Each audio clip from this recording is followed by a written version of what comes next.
ফিলিস্তিনের গাজায় গণহত্যার প্রতিবাদে আজ সোমবার বিশ্বব্যাপী হরতাল পালনের আহ্বান জানিয়েছেন নিপীড়িত গাজাবাসী। গণহত্যার বন্ধের দাবিতে বিশ্বের সব দেশে একযোগে নো ওয়ার্ক নো স্কুল কর্মসূচি পালিত হচ্ছে।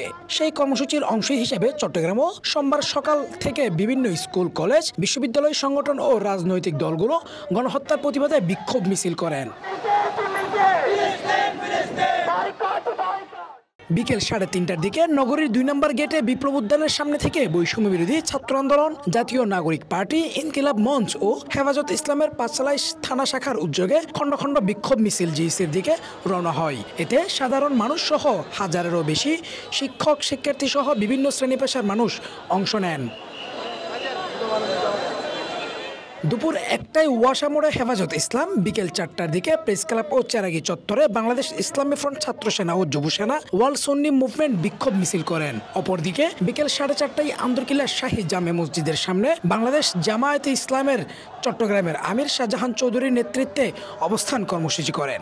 এ সময় ইসরায়েলিদের হুঁশিয়ারি দিয়ে জামায়াতের নেতারা বলেন, আমরা বিশ্বের মুসলমান ঐক্যবদ্ধ হয়ে আরব বিশ্বের মুসলিম দেশগুলোর প্রতি আহ্বান জানাচ্ছি, আপনারা অতি সত্বর প্যালেস্টাইনের ব্যাপারে, ইসরায়েলি আক্রমণের ব্যাপারে আপনাদের অবস্থান আপনারা পরিষ্কার করুন। ইসরায়েলের ইহুদিদের প্রতি আপনারা সমস্ত আরব বিশ্বগুলো যদি অবরোধ সৃষ্টি করেন, তাহলে কালকেই প্যালেস্টাইনের নারী পুরুষ হত্যার যজ্ঞ এগুলো অবশ্যই বন্ধ হয়ে যাবে। পরবর্তীতে সকল সংগঠনগুলো একসাথে বিক্ষোভ মিছিল করেন।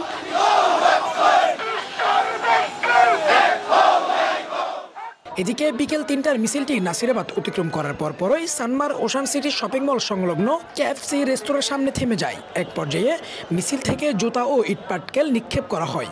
এতে রেস্তোরাঁর সামনের অংশের কাঁচ ভেঙে চুরমার হয়ে যায়। তাছাড়া চেরাগি মোড়স্থ কেএফসি রেস্তোরাঁয়ও ভাঙচুর চালায় বিক্ষুব্ধ জনতা। আবাদুল হক, সিটিজি নিউজ, চট্টগ্রাম।